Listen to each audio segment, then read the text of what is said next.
Hello, it's Caroline from Sante Women's Coaching, and today I want to talk about breathing. So I have my friend skeleton here. I think everybody should have a skeleton around, honestly. It is a lot of fun to play with, and it's a great way to really check in on your joint structure and how things work, and just to get a better understanding. And funnily enough, I actually usually keep it in my closet, so it's always it always makes me smile to go into my closet with this skeleton in there. Anyway, but here, the key today, we're talking about breathing, and I want you to notice something when we're breathing here. So we've got, here's the pelvis, and in the style of yoga that I teach, I talk a lot about the pelvis, the alignment of the pelvis with the rib cage and the pelvis with the knees for joint safety. But today I want to talk about how it's aligned in with the breathing with the rib cage. Now, when we breathe, many people will breathe with their shoulders, which just means that they take in air, and I'm sorry, he lost his jaw. I don't really know how, but he did.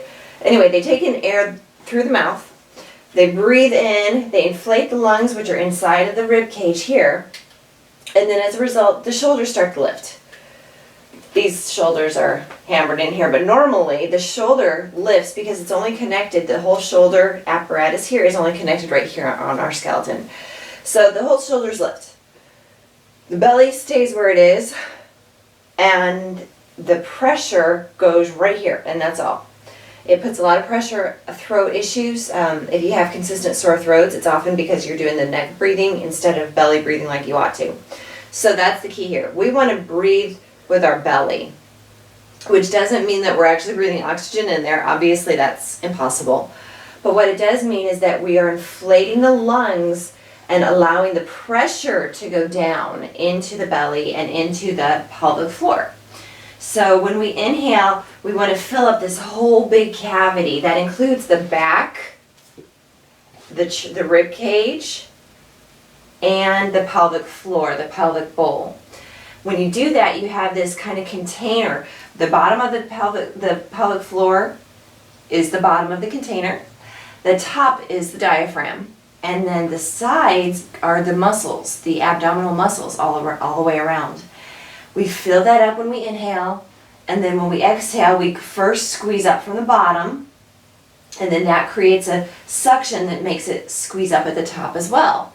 So it kind of vacuums, goes up, and then when we inhale, it comes down. And then it goes up. When we exhale, it comes down. That's what we're going for. So when we inhale, don't worry about having this beautiful flat stomach, because that's not healthy to have a flat stomach when you're inhaling. So what we really want is actually to be able to see the stomach come out as well as the sides. And when we're laying on the floor, you can feel the floor go down into the ground. So when we inhale, we fill up all the way down to the pelvic floor. And then when we exhale, we close it, we push it all the way back out. We don't suck, because if we suck in the muscles, we can't breathe. So you can see I'm still talking even though my muscles are pulled in. That cannot happen if you're not allowing air to flow through. So you want to be able to breathe in, fully in, exhaling or inhaling all the way around. And then we exhale it all the way out. When we do that, because of the pulling in of the muscles all the way around the body and all the way up, it creates this really amazing structural stability, so that when you then move an appendage like a leg or an arm, or moving the head, whatever you want to move, it doesn't compromise the stability of the spine. And that's the key, because you see the spine here is there's not a whole lot there. It's kind of weak. And it's incredible that all of this weight of the body is suspended on that little tiny spine. So when we're using those muscles to exhale it all in, they hug around the spine, the muscles on the back, the muscles on the front, the muscles on the side. They hug around the spine, and they protect it from being moved while you're moving other parts of your body. So let me just shift this guy out of the way for a minute. Okay, so that means then when we're down, in one of our poses here, cameraman, if you could lower the camera just a little bit. So when we're in one of these poses here, that allows us, and hopefully you'll be able to see the breathing happen in the stomach around. I'm trying to get it against a white wall so that you can see the dark color very easily. So I'm breathing in. I'm letting the stomach really inflate. And then as I exhale first from the pelvic floor just by pulling it up and in.